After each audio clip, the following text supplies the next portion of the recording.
Voilà, donc nous allons pouvoir commencer. Donc nous allons présenter un webinaire sur le site web et le contenu efficace.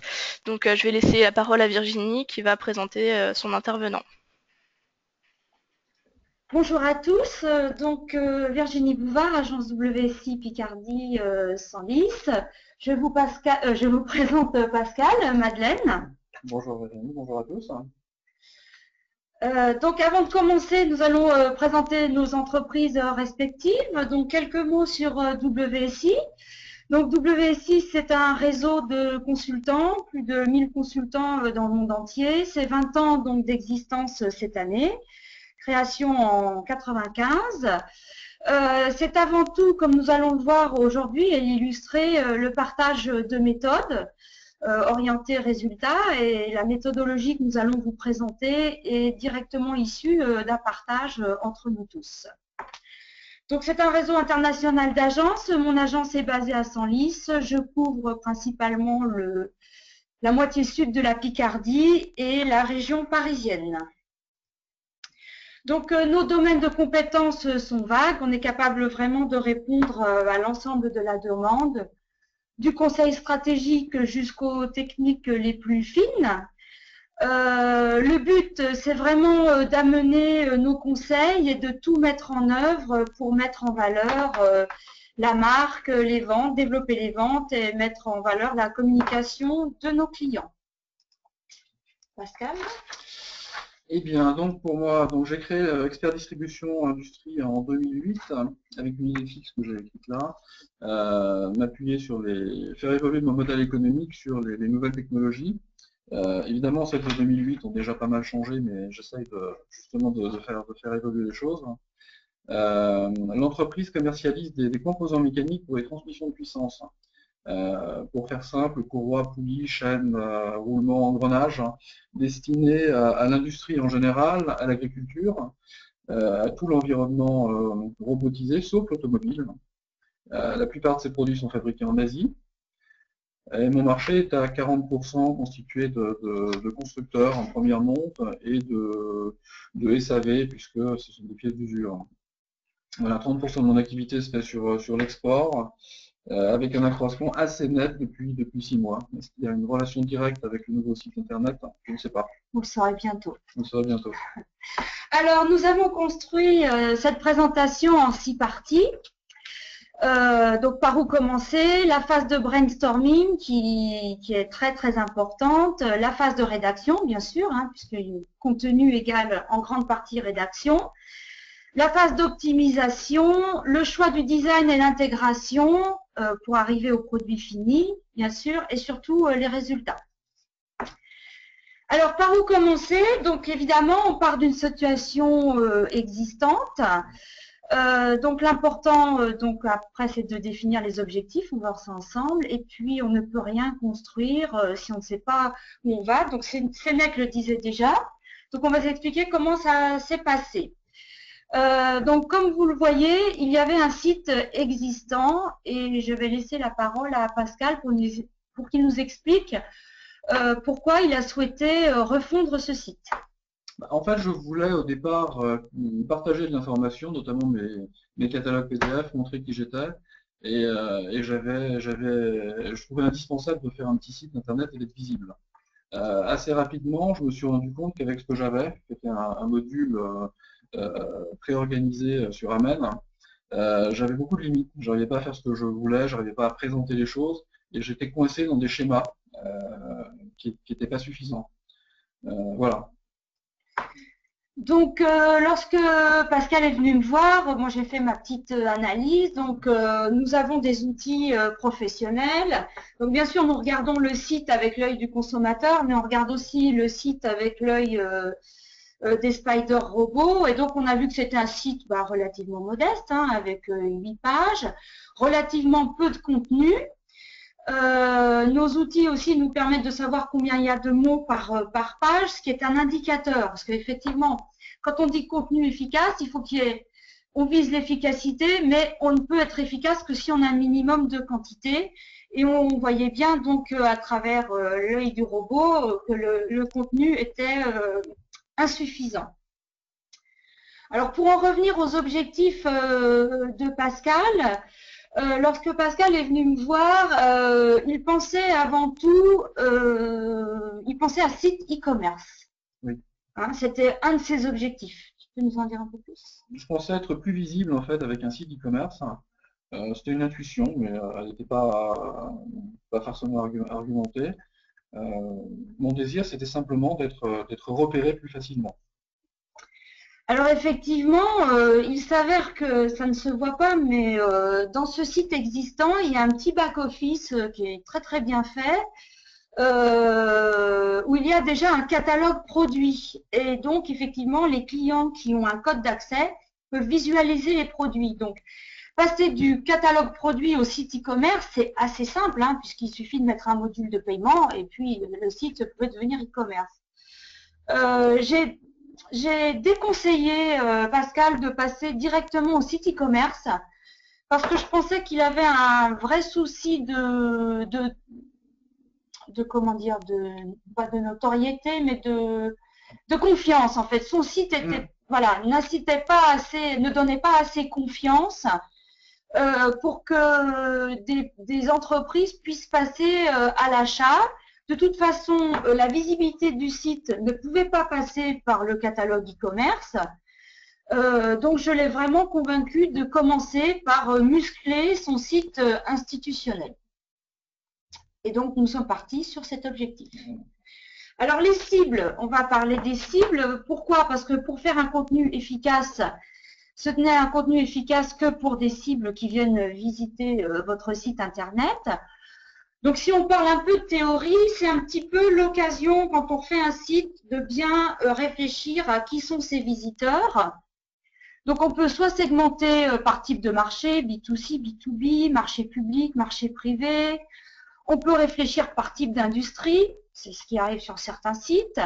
On peut réfléchir, segmenter aussi tout ce qui est cible selon le type de distribution. On peut segmenter un site aussi par la typologie de personnes, utilisateurs, acheteurs, prescripteurs, élus, qui sont aussi des personnes cibles. Donc, on a fait ce premier travail avec Pascal. Donc, Pascal, bon, EDI, clairement B2B, clairement marché privé, clairement industrie, mais il n'y avait pas de quoi segmenter par industrie. Non. Voilà, clairement multidistribution, puisque qui dit première monte ou SAV, pièce de rechange, dit différents types de distribution, mais on n'a pas identifié que c'était suffisamment important pour différencier l'approche du site. Et puis, la même chose pour les utilisateurs. Donc, on a gardé la structure approche malgré tout par produit. Oui. Alors, la phrase de brainstorming. Alors ça, c'est vraiment le point qui va permettre de libérer la création du contenu. Alors, j'ai trouvé cette image de pelote, enfin de fil de laine qui devient une pelote au début, puis après qui va devenir un pull bien tricoté et bien organisé. Donc, on va vous parler de la méthodologie, l'équipe gagnante, parce qu'effectivement, il faut être 2, voire 3 pour faire ce travail-là, et puis les résultats obtenus. Donc, la méthodologie. Alors, je dirais les fondamentaux, mais je dirais le fondamental de cette méthodologie et donc de toute la partie brainstorming, c'est remettre le client au centre de la réflexion. Voilà. Parce que ça, c'est la tendance de toute entreprise, c'est de parler de ce qu'elle sait faire et de parler de ses produits. Ça, il n'y a aucun souci. Par contre, repasser par le besoin du client final, ça, c'est un vrai exercice et c'est le principal exercice finalement de la méthodologie qu'on appelle atelier marketing. Donc, ça demande de gros efforts, mais c'est très très important et c'est ce qui va en fait libérer, on va dire, la création de contenu. Il ne faut pas oublier qu'on fait un site internet, donc pour ces cibles, et que ces cibles ont soit un besoin, soit un centre d'intérêt. C'est-à-dire centre d'intérêt, on commence à se renseigner, et puis un besoin, on est déjà un peu plus loin dans la recherche. Donc, dans cette méthodologie, une fois qu'on a bien remis le besoin du client final au centre de la réflexion, on met en face une offre de l'entreprise. Évidemment, l'entreprise n'existe que parce qu'elle a des clients et qu'elle satisfait ses besoins. Ensuite, on va travailler pour trouver les arguments et surtout, on ne pense pas tellement arguments, on pense, vous allez le voir après, surtout on explique. C'est-à-dire que le site internet doit expliquer en quoi l'entreprise est capable de répondre aux besoins du client. Une fois qu'on a bien expliqué, on va le rassurer, c'est-à-dire qu'on va trouver des points qui vont le rassurer. Alors ça peut être une certification, ça peut être des années d'existence, ça peut être des témoignages clients, ça peut être pas mal de choses, donc toujours du contenu bien sûr. Et puis il ne faut pas oublier que si notre prospect ou client est sur notre site internet, eh ben, c'est qu'on attend qu'il fasse quelque chose, qu'il passe à l'action, et donc on va aussi le convaincre de passer à l'action. Alors l'outil, j'ai résumé ça à un tableau et au moins 2 cerveaux. Parce qu'effectivement, comme vous allez le voir, l'outil il est assez simple puisque c'est un tableau Excel. Voilà. Donc tout ce qui va faire la valeur de l'outil, c'est l'organisation et puis les 2 cerveaux qui vont réfléchir ensemble. Alors quelques mots sur l'organisation. Comme vous le voyez, on part toujours du besoin du client. En face, on met une offre de l'entreprise. On en profite pour vérifier avec l'entreprise, donc client WSI, là, de savoir s'il a des objectifs précis par rapport au site internet ou par rapport à cette offre. Parce que si il y a un objectif de développement, un objectif de mettre l'accent sur de faire ressortir une activité ou etc., c'est le moment de le dire parce que quand on va mettre en valeur le contenu, eh bien, on saura qu'il y a des objectifs particuliers. Les messages clés, c'est toute la partie explication. Donc là, on passe pas mal de temps. Proposition unique de vente, c'est le net plus ultra. C'est d'avoir quelque chose que la concurrence n'a pas ou être vraiment meilleur que les concurrents sur certains points. Et on le verra aussi que EDI a des propositions uniques de vente.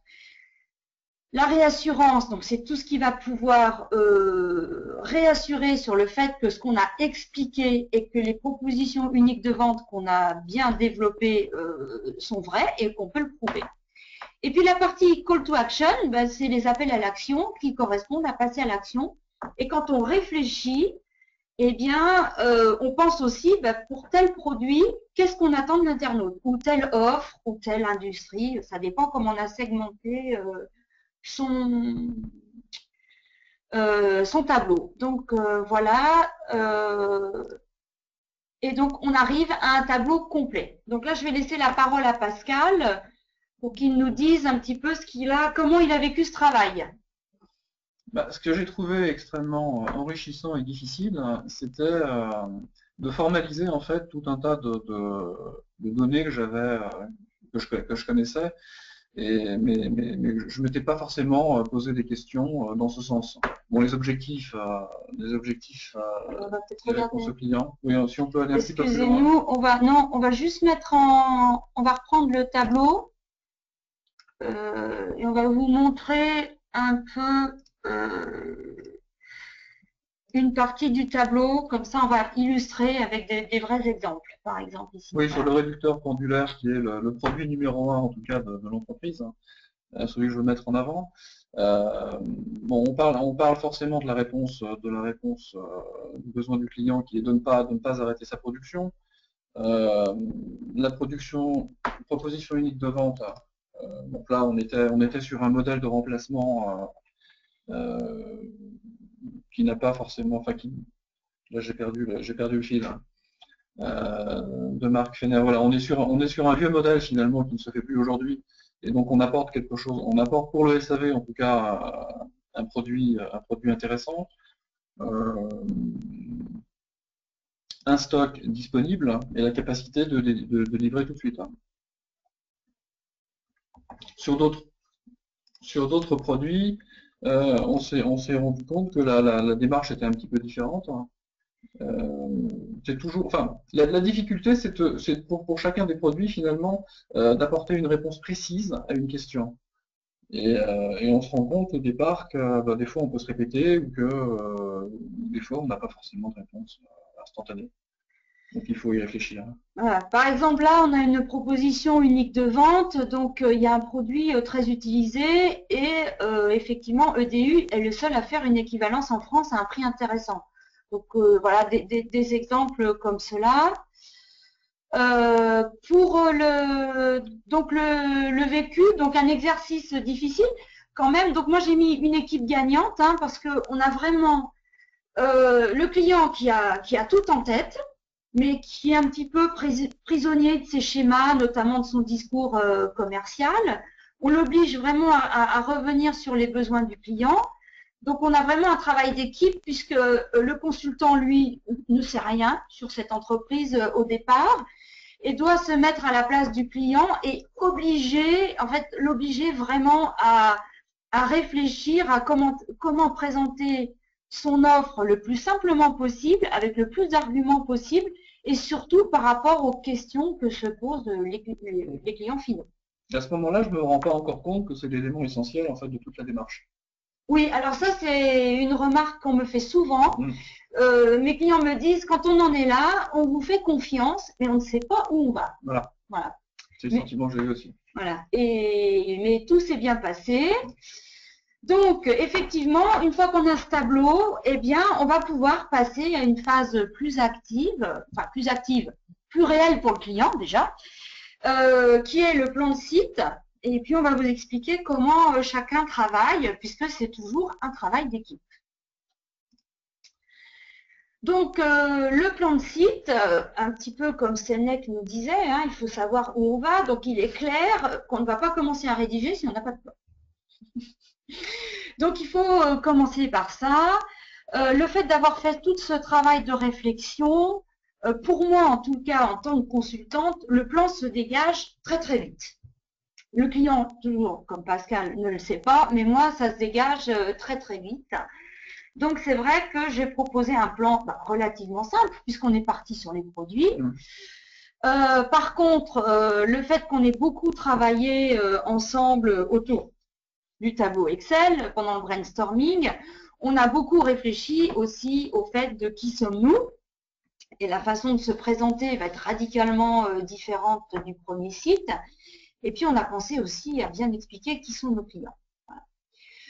Le but d'un site Internet, c'est d'amener du trafic qualifié.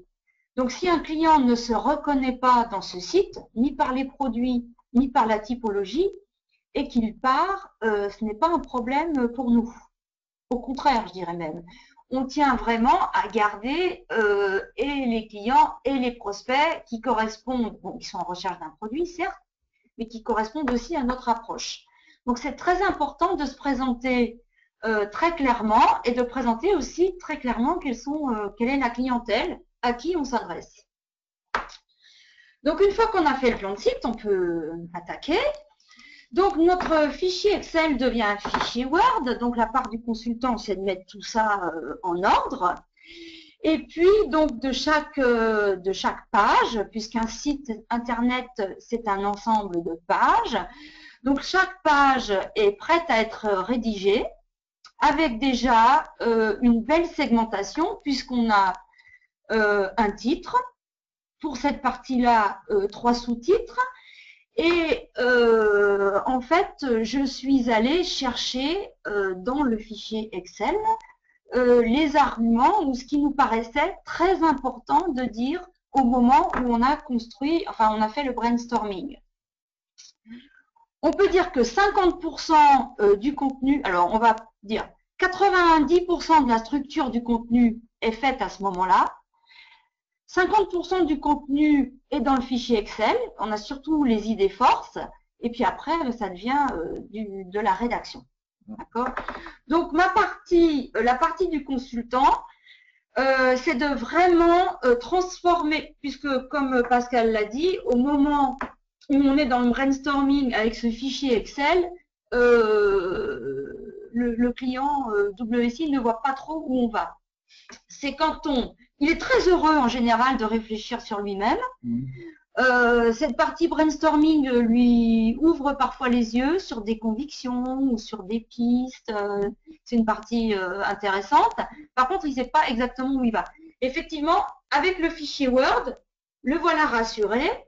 On a fait tout ça pour avoir du contenu. Il a un plan de site et des pages où il y a toutes les idées forces, une bonne organisation, une bonne hiérarchisation et à lui de faire sa part maintenant, hein, la part du client, c'est-à-dire la rédaction.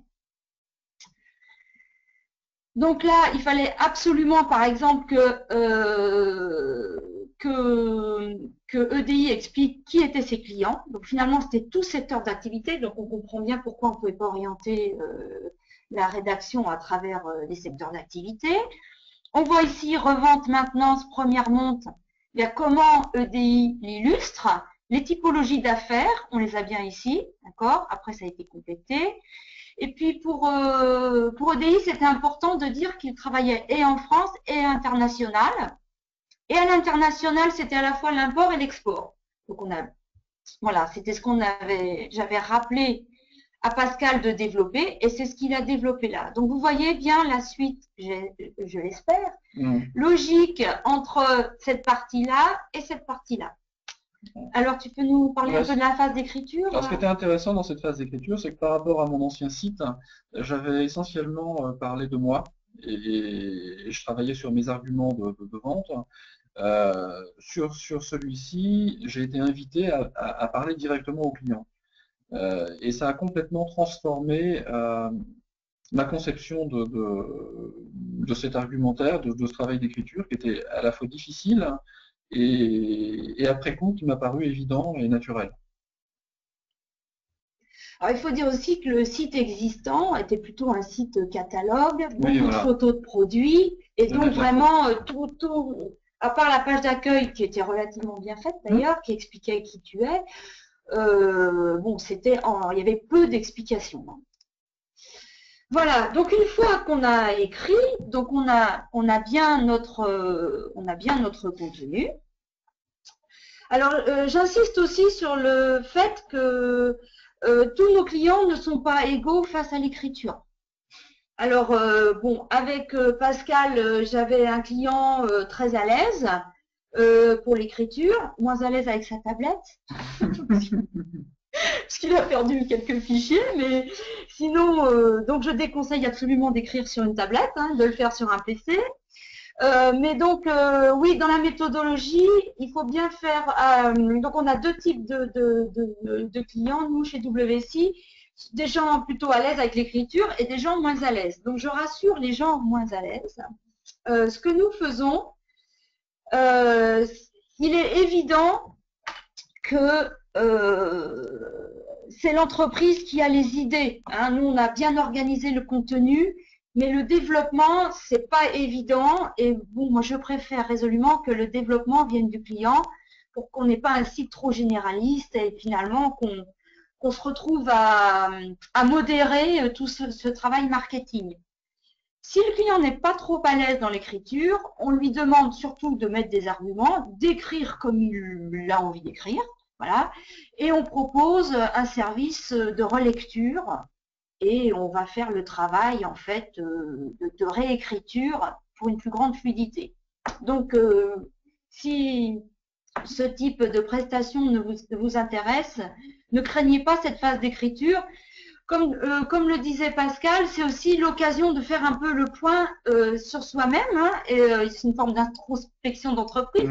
Et en général, les clients sont contents parce qu'ils parlent d'eux-mêmes d'une façon différente et ils sont plutôt, la parole est plutôt libérée. Et le stylo aussi d'ailleurs. Voilà. Donc, pour la phase d'optimisation, alors on va relire avec l'œil du marketeur, on va relire avec l'œil du spider robot, puisque qui dit optimisation pour le référencement naturel. Donc là, c'est un travail que voit pas le client. Peut-être que Pascal va le découvrir en partie. Parce que lui, le client a fait sa part, on va dire. Hein. Il a réfléchi, il nous a donné la matière, il a participé à l'écriture, il a validé le plan, voilà, lui, il a fait sa part de travail. Donc, on va repasser le contenu pour effectivement soit le rendre encore plus marketing, voilà, éviter de tomber dans les pièges de la technicité, du jargon, etc. S'assurer de la fluidité et puis surtout, nos sites internet ne sont pas lus comme nous les voyons, mais sont lus avec l'œil du spider. Donc l'œil du spider, voilà ce que voient les spider robots, voilà ce que voient les moteurs de recherche.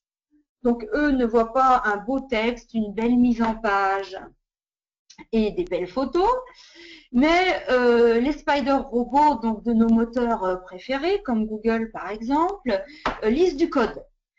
Donc là, on apporte en fait notre connaissance fondamentale d'Internet et du fonctionnement du référencement pour bien optimiser les pages. Alors l'optimisation, on va enchaîner, ça passe déjà par la recherche de mots-clés. Donc, quand le client nous rend, comme EDI nous rend sa copie, la première chose que l'on va faire, on va chercher à optimiser chaque page pour un mot-clé. Donc, la recherche est importante. Bon, on est dans une relation de confiance et on ne valide pas les mots-clés avec le client puisqu'on recherche avec des outils professionnels, on estime l'intérêt du mot-clé, la faisabilité, le volume, etc. Donc, on fait toute cette recherche.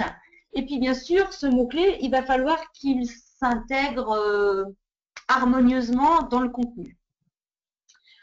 Donc, pour tout ce qui est référencement Internet, le contenu est roi. Donc, on a l'obligation de plaire à l'internaute. Et là, pour le coup, on n'a pas de crainte puisque depuis le début, on ne pense qu'à l'internaute. Voilà. Donc, on a complètement centré le contenu sur ses besoins, sur ses attentes, comment le convaincre. Donc, on n'a pas de souci pour ça. Tout le travail est fait.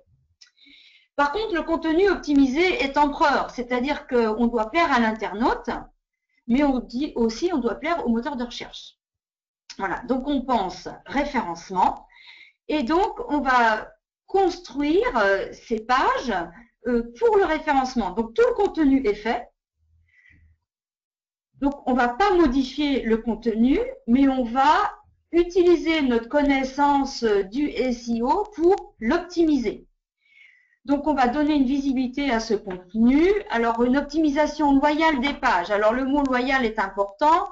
C'est-à-dire qu'en référencement naturel, il ne faut ni faire de la sous-optimisation ni de la suroptimisation. Donc, c'est un domaine qui évolue en permanence. Nous suivons ces évolutions. Et donc, nous allons optimiser ce qu'on appelle des zones chaudes. Et puis, donc ce que voient en fait les moteurs de recherche, et puis mailler le site. Donc, au niveau, toujours avec notre fichier Word, hein, donc ici, on voit un exemple. Donc, le choix du mot-clé, c'est moyeu amovible. Alors, vous allez me dire, j'ai rien inventé, mais oui et non. Parce que, par exemple, vous allez voir que j'ai choisi le singulier. Tout est important dans le mot-clé. Hein. Donc, d'abord, qui dit mot-clé dit une combinaison de mots-clés. Les meilleurs mots-clés, c'est les combinaisons de 2 à 3 mots-clés. Un, on est trop général. Un mot, on est très général, moyeu. Plusieurs mots, on peut être trop spécifique. Et puis, quand on recherche le mot-clé, on va s'y rechercher les variantes, les féminins, ici, ce n'est pas la question, les pluriels, etc. Donc, vraiment, la recherche du mot-clé est très importante. Elle prend pas mal de temps aussi. Donc, on choisit le mot-clé. Une fois qu'on a choisi le mot-clé, on optimise ce que voient les moteurs de recherche et pas les internautes. Donc, tout ça fait l'objet d'une écriture assez fine. Voilà. On optimise l'URL, qui est l'adresse web de la page. On essaye de remettre le mot-clé. C'est toujours très bon pour le référencement. Et puis les fameuses balises, et puis également les liens, puisque le maillage entre les pages est très important. Alors, pourquoi le maillage est très important? Pour deux choses. Parce que les spider robots, lorsqu'ils vont indexer votre site, c'est les liens qui les font passer de page en page. Donc, si on n'a pas un bon maillage, ben vous pouvez vous retrouver avec un site dont toutes les pages ne sont pas indexées. Ça, c'est la première chose. Et puis, revenons au client. Le client ou le prospect qui est sur votre site a besoin de naviguer. Donc, il faut s'assurer aussi qu'il puisse trouver toutes les informations au bon moment. Et quand il est sur une page, qu'il puisse aller sur la suivante qui va pouvoir le conforter dans sa recherche et dans son passage à l'action. Pascal, est-ce que tu étais conscient de tout ça? Au départ, non. Ensuite, quand j'ai vu le travail que tu avais fait, oui, bien sûr. Et j'ai trouvé qu'il y avait pas mal de liens et qu'on pouvait circuler sur le site et aller chercher de l'info complémentaire sans souci. Donc maintenant, bien sûr, hein, qui dit site dit un design et puis une intégration. Donc si on a fait tout ce travail de contenu, si on a travaillé pour attirer une cible et la retenir sur notre client, c'est pour qu'il notre prospect sur notre site, c'est pour qu'il passe un bon moment. Donc on va passer à la partie plus création technique. Puis je vais juste insister sur la page d'accueil. Je vais appeler ça le nectar. Voilà. Parce que la page d'accueil, ça va être le concentré du concentré. Voilà. Donc, pour ce projet, notamment avec EDI, on n'a pas choisi de faire appel à un designer qui a fait un design spécifique, mais on a fait appel à ce qu'on appelle un template, c'est-à-dire qu'on a acheté un design existant. Donc, ce qui est important, hein, c'est d'avoir un design avec une page d'accueil qui permette des entrées claires. Alors, c'est moi qui propose, en fait, moi le consultant, qui propose plusieurs modèles à mon client. En fait, comme on est très orienté contenu, quand je cherche un template, c'est vraiment la page d'accueil avec les entrées extrêmement claires, la façon dont elle est organisée, qui va beaucoup influencer le design. Ce ne sera pas les couleurs, sachant que les couleurs, on peut toujours les changer. Voilà. Donc, il faut que le design soit en adéquation avec la cible. Là, c'est quand même une cible très industrielle. C'est un design qui doit mettre en valeur le contenu, bien sûr. Et puis, il doit plaire au client, effectivement, parce que un client qui va avoir une petite réserve sur le design, quel que soit le travail, quelle que soit l'efficacité du site, son site ne lui plaira au final jamais. Qu'est-ce que tu en penses, Pascal ? Oui, non, c'est clair, c'est clair. Et puis on s'était attaché aussi au fait qu'il s'adapte sur les smartphones et sur les tablettes. Et ça me paraissait important en fait. Voilà. Et après, j'ai pris de l'avance. Non, mais on peut en parler. Donc, ce n'est qu'à partir de là qu'on part vraiment de la réalisation technique. Donc, bien sûr, un site, c'est un hébergement, une installation de plateforme, pour EDI, le WordPress. Ici, on a choisi effectivement un template responsive, donc pour bien s'afficher sur les portables et les tablettes. Et puis, vous voyez que l'intégration du contenu est très, très simple pour le webmaster, puisqu'il a un fichier extrêmement complet, extrêmement bien renseigné. Et puis, bien sûr, un site, c'est des images. Hein. Donc, et pour EDI, des PDF téléchargeables, parce que c'était très important. Donc, voilà le design d'une page intérieure. Et puis, le design d'une page un peu plus produit, moins institutionnelle. Et là, la page d'accueil. Alors, nous allons terminer avec la page d'accueil. Donc, effectivement, c'est le nectar. Alors, également, là, c'est plus le consultant qui travaille que le client, puisque le consultant, il a toujours cette vision plus extérieure, et c'est vraiment la quintessence de la quintessence. Donc, je suis vraiment allée chercher dans le texte ce qui était le plus convaincant pour un client. Voilà, donc j'ai fait ce travail, bien sûr, c'est proposé au client, là, comme EDI, qui valide. Donc, on a beaucoup insisté sur ce site, parce que c'est un site très produit quand même. Il fallait absolument insister sur les 3 dimensions. Alors, les 3 dimensions, c'est conseil, sourcing et distribution. Voilà. Alors que, a priori, l'ancien site le positionnait très produit et très distribution. Les 6 entrées produits sont très claires, alors que sur l'ancien site, on avait 3 produits. Alors pourquoi les autres n'étaient pas? A priori, il n'y avait pas. J'ai fait travailler EDI sur le fait, est-ce qu'il y avait 3 produits plus importants que les autres? Comme la réponse était non, je ne voyais pas pourquoi sur le site, à l'entrée du site, il y aurait un parent pauvre. Donc pour moi, il était important d'avoir les 6 entrées produits.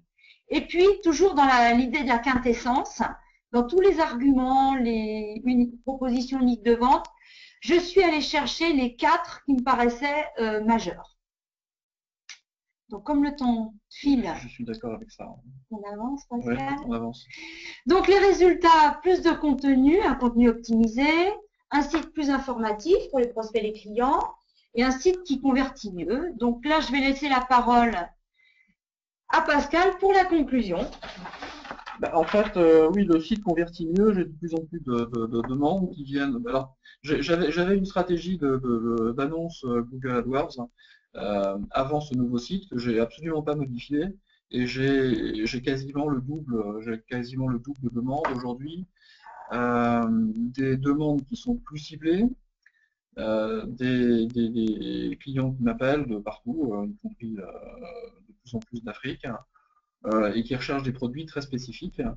Et en fait, ils m'appellent aujourd'hui pour passer commande. Donc la dimension qui semble se dégager, c'est la nécessité de pouvoir offrir un site de e-commerce.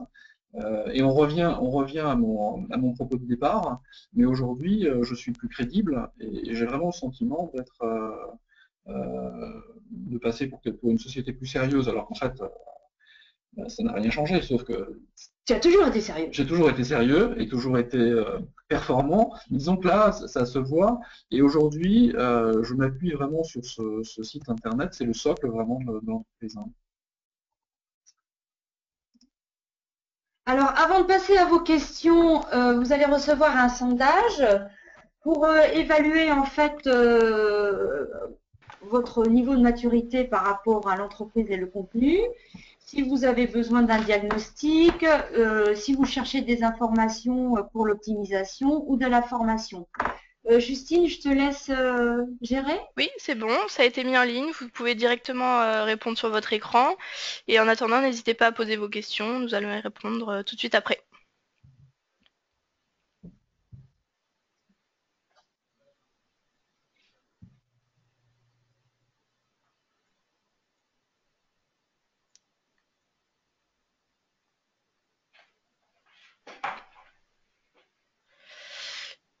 Voilà, donc on vous remercie pour vos petites réponses.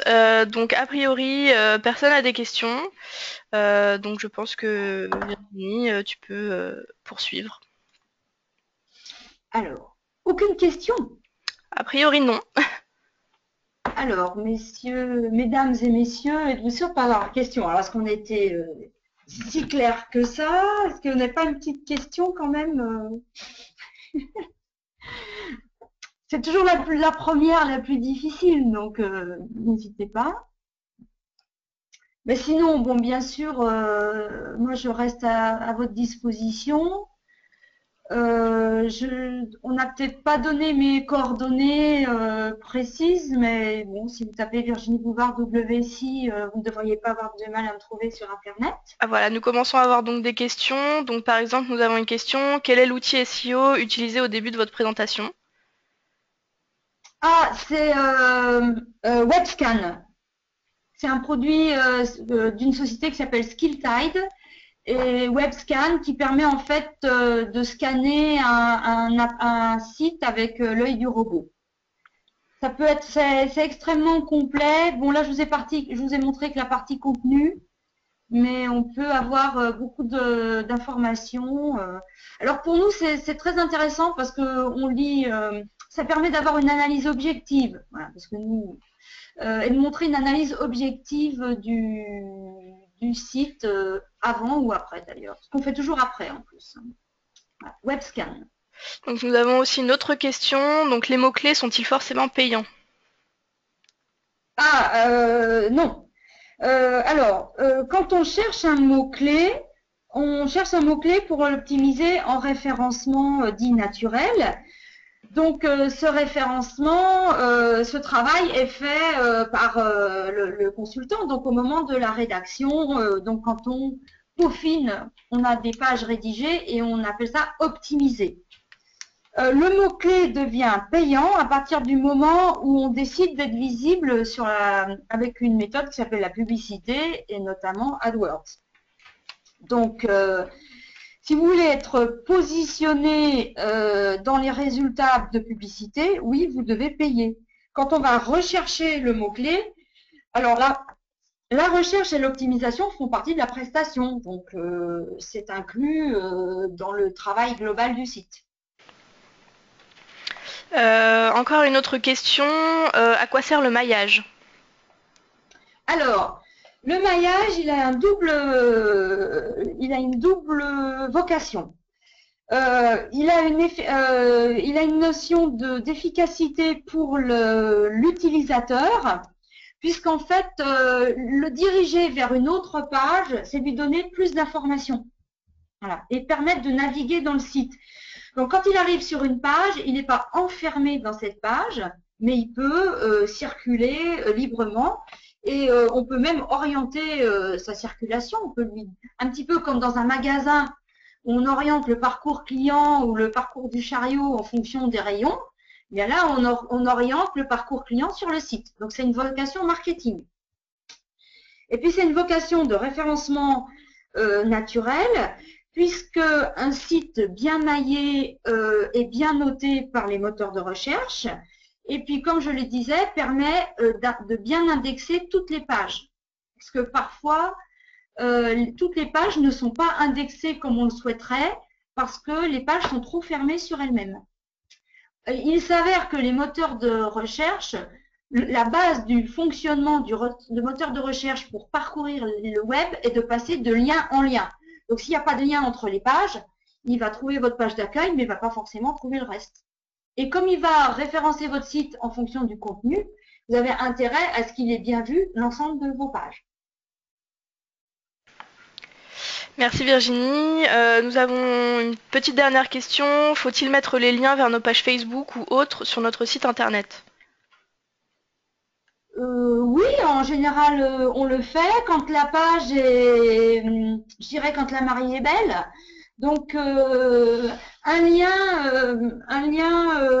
n'a d'intérêt que s'il emmène vers quelque chose qui a de la valeur, tant pour vous, pour l'entreprise, pour son image, que pour son contenu. Donc, si vous avez une page qui n'est pas très bien travaillée, qui est pauvre en contenu, et où le contenu, voire le contenu où les échanges ne sont pas forcément favorables à votre entreprise, ben, ne le faites pas. Si vous avez une belle page avec une belle bannière, du contenu, des échanges qui montrent que vous avez une vie sur votre page Facebook, oui, faites-le. Nous avons encore une autre question. Combien de temps faut-il pour la démarche? Ah, ça c'est très. Alors, oui, c'est vrai qu'on l'a pas développé. Alors, ce qui est très important, c'est que la partie avant la rédaction, enfin moi c'est ce que doit être menée tambour battant. Donc, c'est 3 séances sur 3 semaines. Pourquoi? Parce qu'on a tous cet effet brainstorming, là, on commence à introspection, le client a pas mal d'idées, il est surpris, il n'avait pas pensé à ça, donc il faut vraiment capitaliser sur tout ça. Et en même temps, ne pas aller trop vite parce qu'on laisse passer une semaine entre chaque séance pour qu'on ait le temps aussi un petit peu de libérer la pensée, d'avoir entre le temps des interactions avec des clients qui donnent d'autres idées, etc., etc. Donc vraiment la partie jusqu'à la fourniture du plan et du synopsis du site, c'est 3 semaines. Après, ce que je conseille, c'est de passer maximum 15 jours à la rédaction. Toujours pareil, pour éviter l'évaporation. De toute façon, notre client, il a toujours autre chose à faire et il est clair que ça vient en plus de ce qu'il doit faire. Donc, comme c'est forcément difficile à gérer au niveau du timing, bah, autant se fixer des limites. Donc, moi, je préconise 15 jours, maximum 3 semaines. Après, les idées pareilles, les idées repartent en dilution, etc. Et de toute façon, le temps, on va dire, on va schématiser, le client ne l'aura jamais. Donc, comme il l'aura jamais, bah, autant le faire tout de suite. Donc, on le fait sur 15 jours, à dire 15 jours, 3 semaines. Après, moi, j'ai à peu près 15 jours de relecture, d'optimisation de maillage, parce que c'est quand même, je ne vais pas dire que je travaille 15 jours dessus, mais puisque Dieu merci, j'ai plusieurs clients, mais voilà, je me donne 15 jours pour aussi faire du travail de qualité. Et puis après, c'est l'intégration technique qui finalement va assez vite, puisque vous comprenez bien que quand on a fait tout ce travail vraiment en profondeur, bah, le webmaster, lui, va travailler assez vite. Donc c'est 6 semaines. Hein, 3 semaines, c'est 8 semaines, pardon. 8 semaines. Voilà. 8 semaines, c'est un bon rythme. Virginie, nous avons également des questions concernant le budget. Est-ce que vous pouvez éventuellement nous donner une fourchette de prix pour ce genre de prestation? Oui, alors pour ce type de prestation, puisque j'ai plutôt maintenant une bonne expérience sur le temps passé, sur l'implication, sur la profondeur aussi du travail, moi je propose un prix tarif de 4 800 €, réalisation technique compris, à partir d'un template. D'accord, très bien. Merci beaucoup Virginie. Donc pour toutes les autres questions, nous vous invitons à vous rapprocher de Virginie Bouvard. Et nous vous rappelons également que le webinaire a été enregistré, donc vous allez recevoir dans un email de suivi l'enregistrement ainsi que les slides. Voilà, Virginie, donc vous juste pouvez conclure. Une information, donc WSI organise le 16 décembre le Digital Summit. Donc, aide ses clients, ses prospects à préparer la transformation digitale pour 2016. Cette manifestation sera sous forme de 3 tables rondes. B2B, B2B, donc comment utiliser les réseaux sociaux pour être au plus près de ses clients et prospects. B2C qui sera plutôt e-commerce et développement à l'international. Je vous invite à aller sur le site, vous en saurez plus. C'est une manifestation qui dure l'après-midi et le début de la soirée. C'est une manifestation payante et vous pouvez bénéficier de la gratuité grâce au code indiqué sur cette slide. Si vous avez besoin de renseignements, mais vous m'appelez. Donc, prochain rendez-vous, atelier du web marketing. Donc, ce sera un focus SEO. Donc, je pense assez dans la continuité de ce webinaire. Et puis, si vous avez d'autres questions, donc appelez-moi 06 70 78 37 35. Virginie, je vous dis à très bientôt et je vous remercie. Virginie, excuse-moi, est-ce que tu peux remettre la deuxième slide où il y a ton contact pour que certains puissent te contacter? Nous avons une question à ce sujet. Alors, je remonte. Hop, où suis-je? Là, normalement. Voici. Donc, il n'y a pas mon téléphone, merci. Je vous l'ai donné. 06 70 78 37 35. Et vous avez... Donc, sinon, vous tapez Virginie WSI sur Internet ou par mail vbouvard tout attaché @WSI performance web toujours tout attaché sans point sans tiret .com. Merci Virginie. Voilà, je pense que c'est bon. Sinon, vous pouvez retrouver effectivement le contact de Virginie dans l'enregistrement que vous aurez à disposition dans l'email de suivi. Merci à tous et bonne journée. Bonne journée. Au revoir. Merci Pascal. Merci Virginie. Bon. Bon, on va quitter.